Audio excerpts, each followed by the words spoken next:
Most concerning was his proposal to accelerate the timeline by running multiple implementation phases simultaneously, an approach that would save time but create massive risk if any single component failed. Kevin was essentially proposing to remove the safety net in order to deliver faster results. I was reviewing Kevin's proposal when my phone rang again. This time it was Marcus Bennett. Estrella.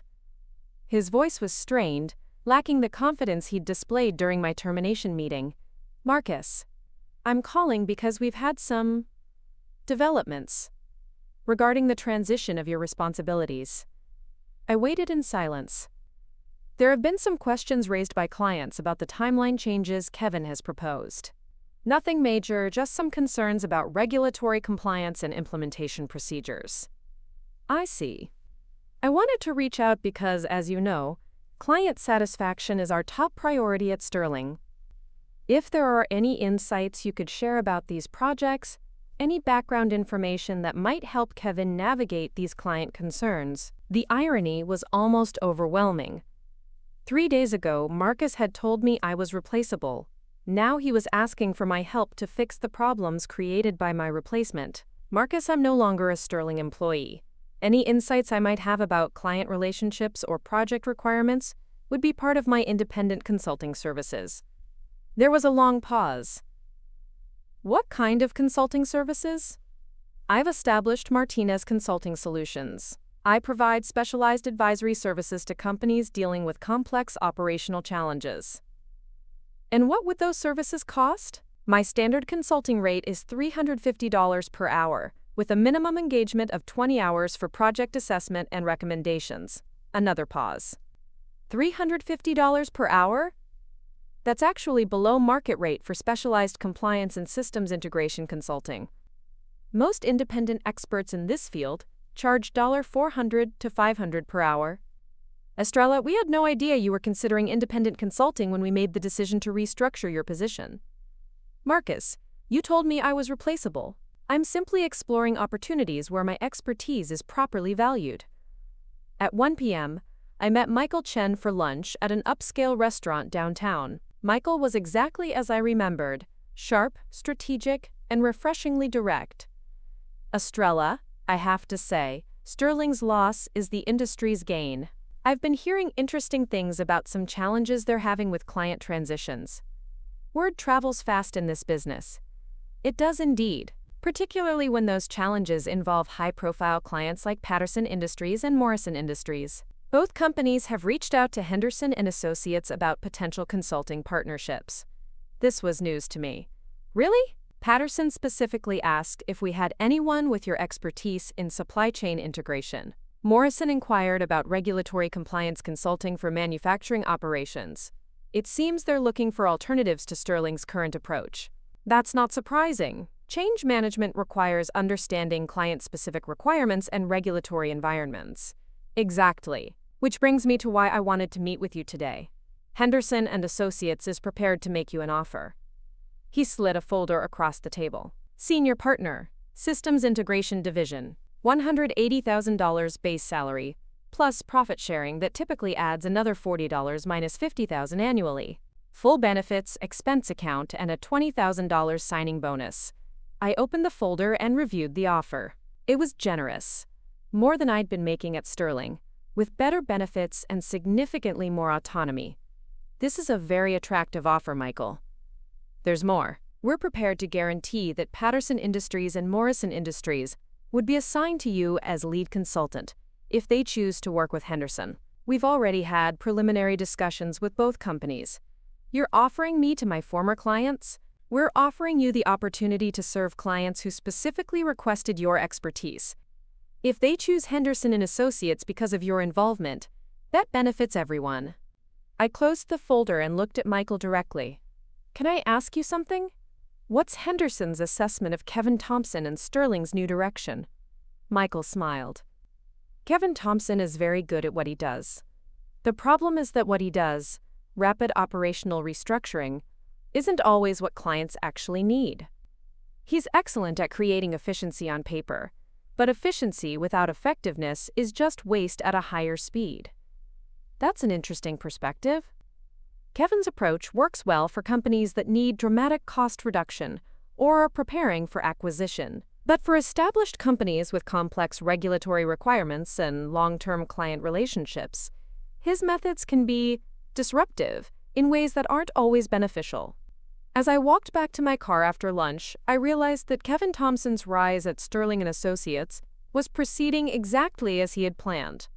He was positioning himself as an innovator, discrediting previous practices, and building a personal brand around transformation and efficiency. The problem was that Kevin's success depended on problems not surfacing until after he had established his credibility and moved on to his next opportunity. But this time, the problems were surfacing immediately, and Kevin was going to have to deal with the consequences of his approach in real time. My phone buzzed with a text message from an unknown number. "Ms. Martinez, this is Patricia Walsh from Patterson Industries. We need to schedule an urgent meeting. Kevin Thompson has proposed changes to our contract that our legal team says could void our regulatory protections. Can you review these changes and provide recommendations? This is becoming a crisis." I looked at the message and smiled. Kevin Thompson was about to learn something that no MBA program teaches: the difference between theoretical efficiency and practical effectiveness. And tomorrow morning, when the consequences of his overconfidence finally caught up with him, Sterling & Associates was going to face a choice between admitting their mistake or watching their most important client relationships collapse. Marcus Bennett had been right about one thing: tough decisions had to be made for the greater good of an organization. Tomorrow, those decisions are going to be made. But they weren't going to be the decisions Marcus had expected. Thursday morning, 7:23 a.m. I was reviewing Patricia Walsh's contract amendments over coffee when my phone started ringing. The first call was from Sarah Chen, and her voice was tight with panic. "Estrella, we have a catastrophic problem. Kevin's timeline acceleration for Morrison Industries triggered an automatic compliance violation flag in their state regulatory system." I set down my coffee cup. "What kind of violation?" "Failure to maintain minimum verification periods for operational restructuring. Morrison's legal department got an automated notice that their project timeline violates state manufacturing safety regulations. If they proceed with Kevin's schedule, they could face regulatory sanctions and potential criminal liability for their executives." "Has Kevin been informed?" "That's the problem. Kevin is insisting that the regulatory system is outdated and that Morrison can apply for an exemption. But Morrison's lawyers say there are no exemptions for these particular regulations. They were written after that factory explosion in Ohio 3 years ago." I knew exactly which regulations Sarah was referencing. They were federal requirements that had been adopted by most states after a chemical plant had bypassed safety verification periods to meet a production deadline. The resulting explosion had killed 6 people and led to criminal charges against company executives. "Sarah, has anyone explained to Kevin that these aren't administrative regulations? These are safety requirements with criminal penalties?" Dr. Patterson tried to explain it in yesterday's call, but Kevin said Morrison's concerns were risk-averse thinking and that Sterling had methods to quote, optimize compliance processes. Optimize compliance processes. Kevin was treating life safety regulations like administrative paperwork that could be streamlined for efficiency. "What's Morrison's position?" Dr. Patterson sent a formal notice this morning that they're suspending the project pending a comprehensive compliance review. They've requested all documentation of Sterling's regulatory approval processes. Documentation that doesn't exist because Kevin eliminated the verification steps. Exactly. And Estrella, there's more. Patterson Industries received a similar regulatory flag about their supply chain integration project. Apparently, Kevin's accelerated timeline violates federal transportation safety requirements for hazardous materials handling. I felt a familiar chill. Patterson Industries handled chemical logistics for pharmaceutical companies. The transportation regulations Kevin had apparently dismissed weren't bureaucratic obstacles. They were requirements designed to prevent environmental disasters and public safety emergencies. Has Patterson been notified? Patricia Walsh called Marcus directly at 6:30 this morning. She's demanding an emergency meeting with Sterling's senior leadership and the project team. She specifically requested that you be included in the meeting. I'm no longer employed by Sterling. That's what Marcus told her. Patricia's response was that if Sterling couldn't provide access to the expertise required for regulatory compliance, Patterson would be forced to terminate their contract and pursue legal action for negligent endangerment. After hanging up with Sarah, I immediately called Rebecca Morrison.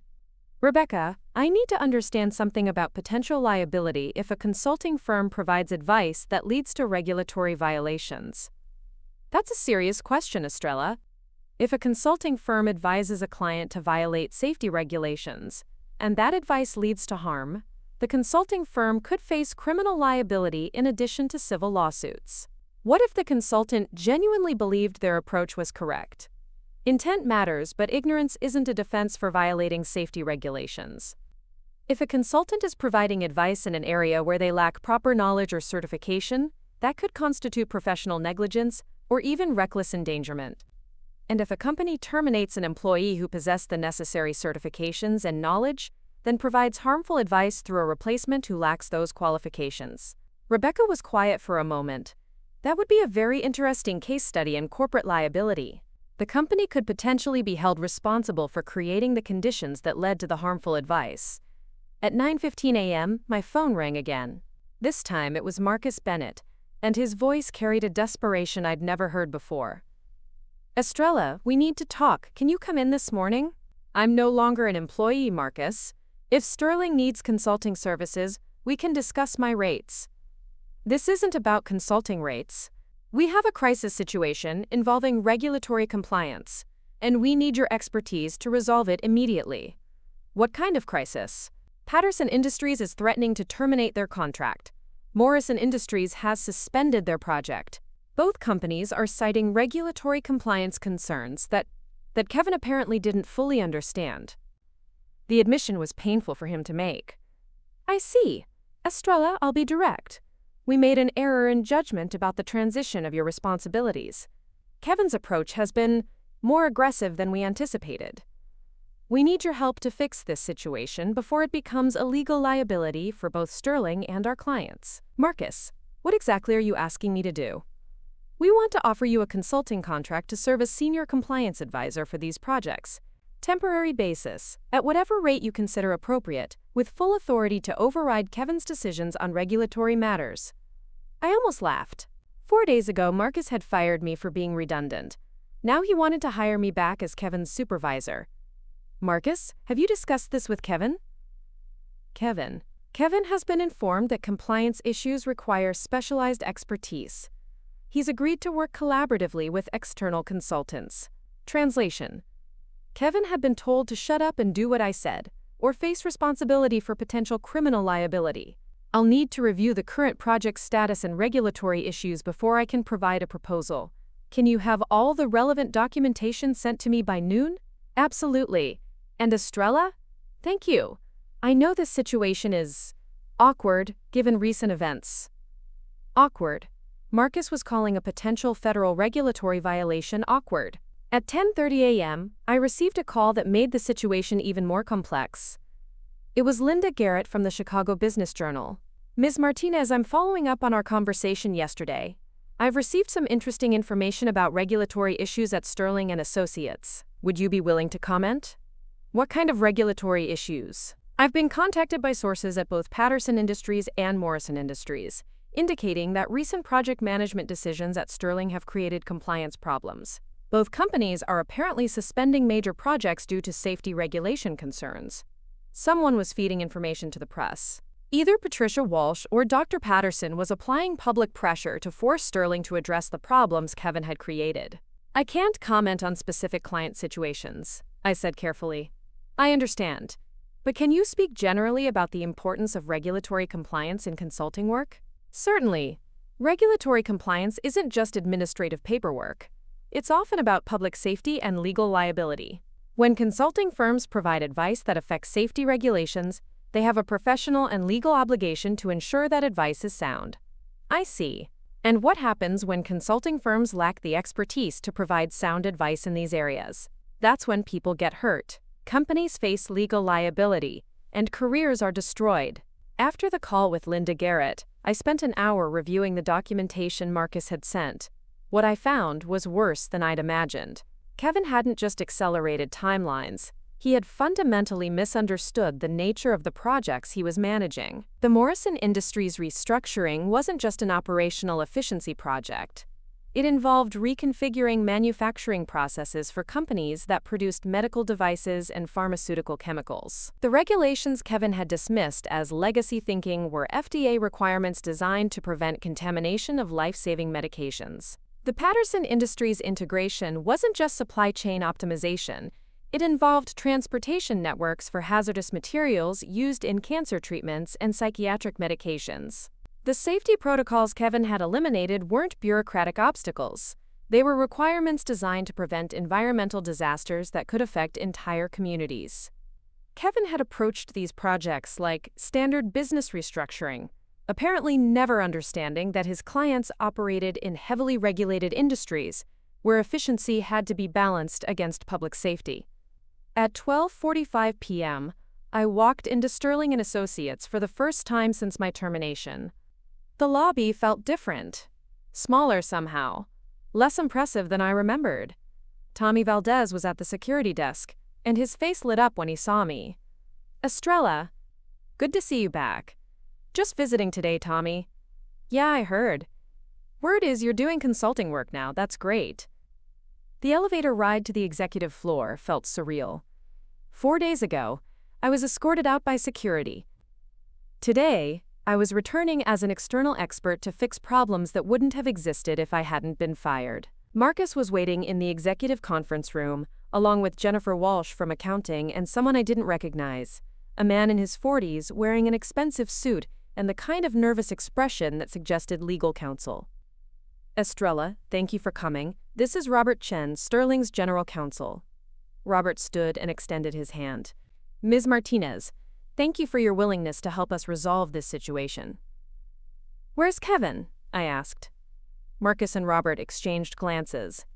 "Kevin is handling other priorities today. We thought it would be more productive if you could focus on the regulatory assessment without having to coordinate with ongoing project management." Translation: Kevin had either been told to stay away or had refused to attend a meeting where his decisions would be challenged by the person he'd replaced. I opened my laptop and pulled up the analysis I'd prepared. Let me be direct about what I've found. Both the Morrison and Patterson projects have been restructured in ways that violate multiple federal safety regulations. This isn't a matter of different approaches or efficiency optimization. These are violations that could result in criminal liability for client executives and potential criminal liability for Sterling. Robert leaned forward. Criminal liability for Sterling? If Sterling provided advice that led clients to violate safety regulations, and if that advice was provided without proper expertise or certification, Sterling could face charges of professional negligence or reckless endangerment. But Kevin has extensive experience in operational consulting. Kevin has experience in business restructuring. These projects require specialized knowledge of federal safety regulations, state compliance requirements, and industry-specific certification standards. Kevin apparently doesn't possess these qualifications. Marcus looked pale. "What do we need to do to fix this?" "First, both projects need to be immediately restructured to comply with safety regulations. This will require returning to the original timelines and reinstating the verification procedures that were eliminated." "How long will that take?" "For Morrison Industries, approximately 6 weeks to rebuild the compliance framework. For Patterson Industries, at least 8 weeks to restructure the integration plan and obtain necessary safety certifications." "And what will this cost?" I looked at Marcus directly. "For Morrison Industries, my assessment indicates additional costs of approximately $180,000 to rebuild the compliance framework and extend the timeline. For Patterson Industries, approximately $220,000 for regulatory restructuring and safety certification. $400,000 in additional costs? Marcus, those costs assume both clients agree to continue working with Sterling. If either client terminates their contract, Sterling would face potential lawsuit for the costs of finding alternative consultants, plus potential punitive damages for the delays caused by the compliance violations." Robert was taking notes rapidly. "What's the potential exposure if clients terminate?" Patterson Industries' contract includes penalty clauses for consultant-caused delays. If they terminate and hire alternative consultants, Sterling could be liable for the full cost difference, potentially $2 minus $3 million. The room went completely silent. Morrison Industries' contract includes clauses for regulatory compliance violations that could trigger liquidated damages of $1.5 million, plus potential legal fees if regulatory sanctions affect Morrison's other operations. Marcus was staring at me like I was speaking a foreign language. How is this possible? Kevin said these projects could be optimized for efficiency. Kevin optimized for speed without understanding regulatory constraints. The result is that Sterling is now facing potential liability that far exceeds any efficiency gains. At 2:30 p.m., my phone rang. It was Patricia Walsh from Patterson Industries. Estrella, I'm calling to inform you that Patterson Industries has decided to terminate our consulting contract with Sterling & Associates, effective immediately. Marcus could hear Patricia's voice through the phone speaker. His face went white. We've also decided to engage Henderson & Associates as our new consulting partner, with you as the lead consultant. Michael Chen assured us that you'd be available to take over the project immediately. Patricia, I appreciate your confidence. When would you like to begin the transition? Immediately. We've scheduled a project restart meeting for tomorrow morning at 8 a.m. We need to rebuild the entire compliance framework from scratch, but we're confident that under your leadership we can complete the project safely and on schedule. After Patricia hung up, Marcus stared at me with an expression that mixed desperation, anger, and something that might have been respect. You planned this, he said quietly. I planned nothing. I simply recognized the value of expertise in regulatory compliance and positioned myself to provide that expertise where it's needed. You knew Kevin's approach would fail. I knew Kevin's approach was dangerous. The failure was predictable, but I hoped I was wrong. Robert cleared his throat. Ms. Martinez, would you be willing to continue working with Sterling to resolve the Morrison Industries situation? At my standard consulting rate of $350 per hour, with a minimum engagement of 200 hours to rebuild the compliance framework. $70,000? That's significantly less than the potential lawsuit costs if Morrison terminates their contract. As I packed up my laptop to leave, Marcus walked me to the elevator. Estrella, I owe you an apology. We made a serious error in judgment. You made a business decision based on the information you had. Unfortunately, you didn't have complete information about what my role actually entailed. Kevin assured us that operational consulting was transferable expertise. Kevin was wrong. Some expertise is transferable, some aren't. The trick is knowing the difference. As the elevator doors closed, I saw Marcus standing in the hallway, probably contemplating how he was going to explain to Sterling's senior partners that a termination decision intended to save money had potentially cost the company millions. My phone buzzed with a text message from Michael Chen. Estrella, Patterson Industries wants to schedule a press announcement about their partnership with Henderson & Associates. They specifically want to highlight your role as lead consultant. Are you available for a photo session tomorrow afternoon? I smiled and typed back, absolutely. Kevin Thompson had been right about one thing. Sometimes companies needed to eliminate dependencies on individual expertise. What he hadn't understood was that the solution wasn't to eliminate the expertise. It was to properly value and retain it. Tomorrow morning, I will walk into Henderson & Associates as a senior partner, with Patterson Industries as my first major client. And somewhere across town, Kevin would be trying to explain to Morrison Industries why their project was going to cost $180,000 more and take 6 weeks longer than he'd promised. Marcus had been right about one thing too. Everyone is replaceable. Kevin Thompson was about to learn that lesson firsthand. Friday morning arrived with the kind of crisp October air that made Chicago feel alive, with possibility. I was standing in the lobby of Henderson & Associates at 7:45 a.m., wearing a navy suit I'd bought specifically for this moment. My first day as senior partner, Systems Integration Division. The Henderson building was everything Sterling & Associates wasn't: modern, efficient, and buzzing with the energy of people who genuinely enjoyed their work. Michael Chen met me at the elevator with a smile that suggested he was already anticipating the day's developments. Estrella, welcome to Henderson. I have to say, this has been the most interesting recruitment in my 20-year career. Interesting times tend to create interesting opportunities. Indeed, they do. Patterson Industries will be here at 9 a.m. for the contract signing and project transition meeting. Morrison Industries called this morning. They want to schedule a meeting next week to discuss transferring their project as well. Morrison Industries. That was unexpected. I thought they were continuing with Sterling. Apparently not. Dr. Patterson received a call from Sterling yesterday afternoon. Kevin Thompson informed him that the compliance restructuring would require an additional $180,000 and extend the timeline by 6 weeks. Dr. Patterson's response was to terminate Sterling immediately and request a proposal from Henderson. As we walked through Henderson's offices, I noticed something that had been missing at Sterling: diversity. The staff wasn't just young white men in expensive suits. There were women in senior positions, consultants of various ethnicities and backgrounds, and an overall atmosphere of collaborative professionalism rather than competitive posturing. Michael, can I ask you something? How did you know that Patterson and Morrison would both terminate with Sterling? He chuckled. I didn't know, but I suspected. When a consulting firm fires the person who designed their most critical client processes, one of two things happens. Either the replacement succeeds brilliantly, or the clients lose confidence in the firm's judgment. Kevin Thompson is competent, but he's not you. At 8:30 a.m., my phone rang. It was Linda Garrett from the Chicago Business Journal. Ms. Martinez, I wanted to give you a heads up about today's story. We're running a piece about the consulting industry crisis at Sterling & Associates. Would you like to comment before publication? What kind of crisis? Multiple client departures related to regulatory compliance failures. Patterson Industries and Morrison Industries have both terminated major contracts. Our sources indicate that the issues stem from consulting advice that violated federal safety regulations. This was escalating faster than I'd anticipated.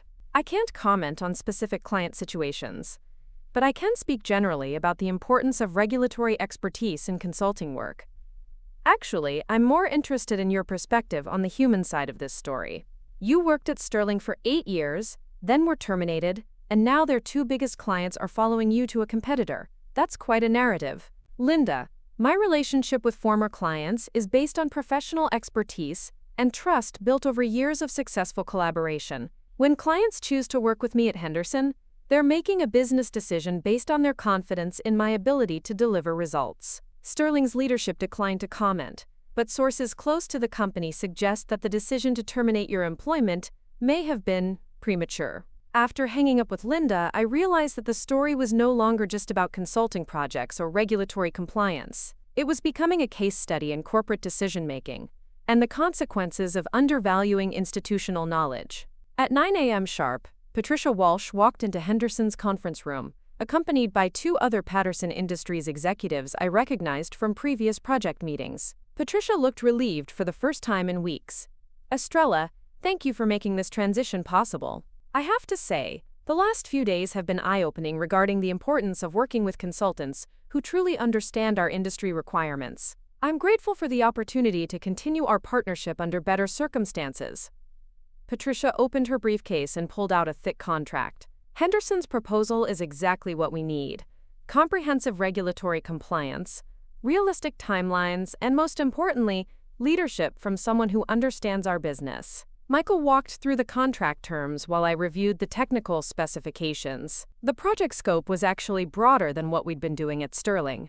Patterson wanted to expand the integration to include 3 additional facilities and implement advanced monitoring systems for regulatory reporting. The total project value is $1.8 million over 18 months, Michael explained.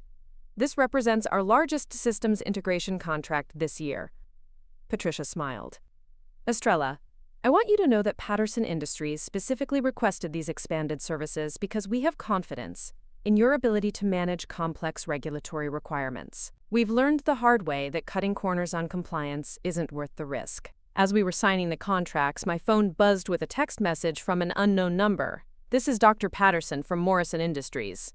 We need to schedule an urgent meeting about transferring our project to Henderson. Kevin Thompson just informed us that Sterling is withdrawing from consulting work involving federal safety regulations. Can you call me? I excused myself and returned Dr. Patterson's call immediately. Dr. Patterson, This is Estrella Martinez. I received your message. Estrella, thank God. We just had the most bizarre conversation with Sterling and Associates. Marcus Bennett called this morning and said that due to, quote, evolving regulatory complexities, Sterling was discontinuing consulting services for projects involving federal safety regulations. They're withdrawing from regulatory consulting entirely? That's what they said.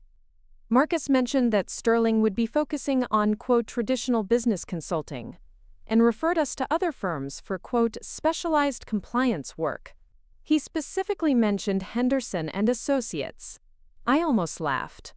Sterling was essentially admitting that they couldn't handle the kind of work that had been my specialty for 8 years. Dr. Patterson, I'd be happy to discuss transitioning your project to Henderson. When would be convenient for a meeting? This afternoon, if possible. We're under severe time pressure because of the delays Sterling's approach has already caused. At 11:30 a.m., while I was reviewing Morrison's project files, Michael knocked on my office door. Estrella, you need to see this. He handed me a printed copy of the Chicago Business Journal's online edition. The headline read, Consulting Crisis. Sterling and Associates loses major clients after regulatory missteps. The article was devastating. Linda Garrett had interviewed sources at both Patterson Industries and Morrison Industries, and their quotes painted a picture of a consulting firm that had made dangerous errors in judgment. We trusted Sterling with critical safety compliance issues. The article quoted an unnamed Patterson executive. When they assigned an inexperienced consultant who didn't understand federal regulations, they put our entire company at risk. Even more damaging was a quote from Morrison Industries. The consultant Sterling assigned to our project proposed changes that would have violated regulations designed to prevent chemical plant explosions. We're fortunate we discovered these problems before implementing their recommendations. The article also mentioned that both companies had hired Henderson and Associates, with, quote, former Sterling consultant Estrella Martinez as the lead on both projects. But the most interesting part of the article was a sidebar titled, The Cost of Expertise. It detailed how companies often undervalue specialized knowledge until they lose it, then face massive costs to rebuild that capability. At 1 p.m., something unprecedented happened. My phone rang and the caller ID showed Sterling and Associates Executive Office. Estrella, this is Robert Chen, Sterling's General Counsel. Do you have a few minutes to discuss a sensitive matter? What kind of sensitive matter? We've received notification that the State Regulatory Board is opening an investigation into Sterling's consulting practices, specifically related to advice provided on projects involving federal safety regulations. I felt a chill. Regulatory investigations were serious business, potentially leading to sanctions against the firm's consulting licenses. What kind of investigation? Potential violations of professional consulting standards related to providing advice outside areas of certified expertise. Both Patterson Industries and Morrison Industries have filed formal complaints with the regulatory board. I see. Estrella, we need to discuss the possibility of you serving as an expert witness in this matter. Your knowledge of the projects and the regulatory requirements would be invaluable in demonstrating that Sterling's intentions were appropriate, even if the execution was flawed. The irony was stunning. Sterling wanted to hire me to defend them against charges stemming from firing me and replacing me with someone unqualified. Robert, I'm not sure how I can help. I wasn't involved in the decisions that led to the regulatory violations. But you understand the technical requirements and can speak to Sterling's historical commitment to regulatory compliance. Sterling's historical commitment to regulatory compliance was based on my personal expertise and certifications. When Sterling terminated me and replaced me with someone who lacked those qualifications, they fundamentally changed their approach to regulatory compliance. There was a long pause. Are you saying you won't serve as an expert witness? I'm saying that I can only testify honestly about my observations and expertise. If that testimony supports Sterling's position, fine. If it doesn't, that's not my responsibility. At 2:30 p.m., Dr. Patterson arrived at Henderson with 2 colleagues and a briefcase full of documentation. The Morrison Industries project was even more complex than I'd remembered. It involved reconfiguring manufacturing processes for 3 different product lines while maintaining FDA compliance for medical device production. Estrella, I want to be direct about our situation, Dr. Patterson began. Kevin Thompson's proposed changes would have put Morrison in violation of FDA manufacturing standards. If we had implemented his recommendations, we could have faced criminal charges for producing non-compliant medical devices. How did you discover the compliance violations? Our legal department insisted on an independent regulatory review after Kevin eliminated several verification steps.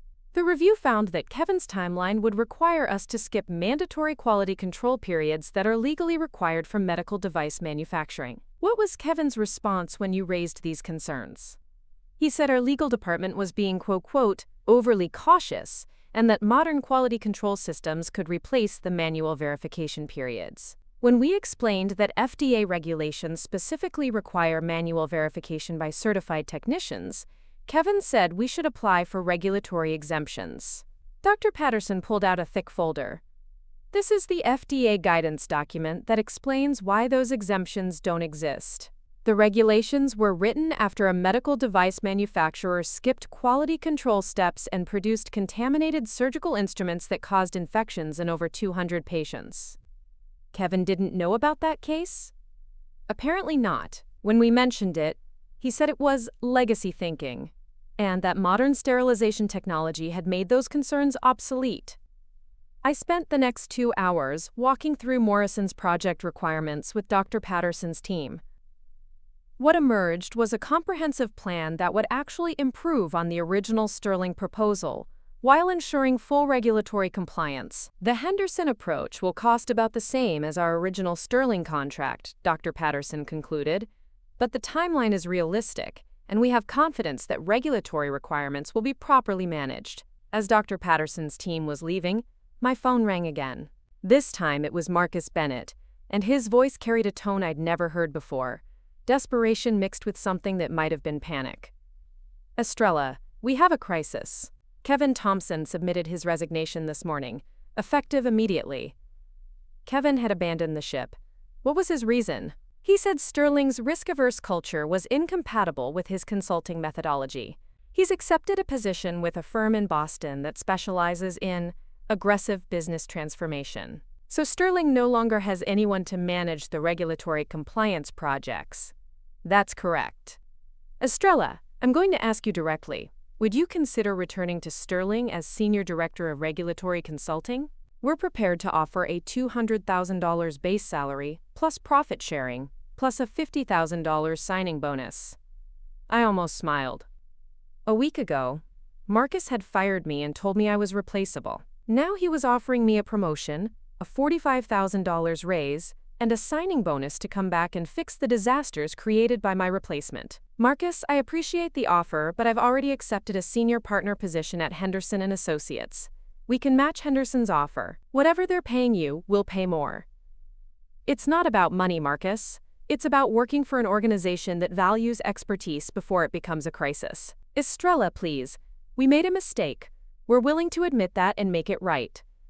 The mistake wasn't firing me, Marcus. The mistake was not understanding what I actually did for Sterling before you decided you didn't need it. After hanging up with Marcus, I sat in my new office and looked out at the Chicago skyline. In 1 week, I had gone from being told I was replaceable to being offered a promotion by my former employer and landing a senior partnership at their biggest competitor. But more than the professional vindication, there was something deeper happening. For 8 years at Sterling, I had been the person who solved other people's problems. Now, for the first time, I was building something that belonged to me. Expertise that couldn't be dismissed, relationships that couldn't be transferred, and value that couldn't be denied. My phone buzzed with one final message of the day. It was from Tommy Valdez, the security guard at Sterling. Estrella, thought you should know. They had moving trucks at the building today. Word is they're downsizing to 2 floors and laying off half the staff. Kevin's replacement lasted 3 days before he quit. Marcus is personally handling client calls now, but most clients are asking for you. Hope you're doing well at the new place. I leaned back in my chair and smiled. Marcus Bennett had been absolutely right about one thing. In today's business environment, everyone is replaceable. He just hadn't realized he was talking about himself. It was a Tuesday morning when the final chapter of this story wrote itself. I was in my corner office at Henderson & Associates reviewing proposals for 3 new major clients, when my assistant buzzed the intercom. "Ms. Martinez, there's someone here to see you. He says it's about a job opportunity." I looked up from my desk, curious. I wasn't actively recruiting, and most business was conducted through scheduled appointments. "Who is it?" "Marcus Bennett from Sterling and Associates." I paused for a long moment, then smiled. "Send him in." Marcus walked into my office looking nothing like the confident executive who had fired me 6 months ago. His suit was still expensive, but it hung differently on his shoulders. His hair was grayer, and there were lines around his eyes that hadn't been there before. "Hello, Marcus." "Estrella, thank you for seeing me." He looked around my office. The windows overlooking the Chicago River, the awards on the wall, the photos from client success celebrations.